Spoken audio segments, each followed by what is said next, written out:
अरब मुगल अंग्रेज उन जा कुछ मिसाल आहिनि पर तारीख़ इन ॻाल्हि जी गवाही ॾींदी त सिंधी ग़ुलामी खे कॾहिं बि मुस्तक़िल तौर क़बूल नाहे कयो।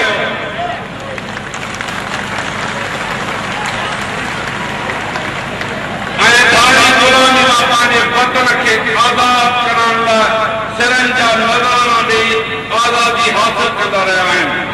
सिंध जा गैरतमंद सपूतो अंग्रेज खां वठी अंग्रेज खां आज़ादी मिलण महिल इहो कवि इम्कान हो त सिंध खे आज़ाद ऐं ख़ुदमुख्तियार मुल्क जी हैसियत ॾिनी वेंदी पर सिंध खे शायदि अञा वधीक ॾुखिया ॾींहं ॾिसणा हुआ ऐं सिंध वरी नए धोखे ऐं ग़रीब सां पंजाब साम्राज वक़्तु पाकिस्तान जे नाले में ग़ुलामीअ हेठि अची वई।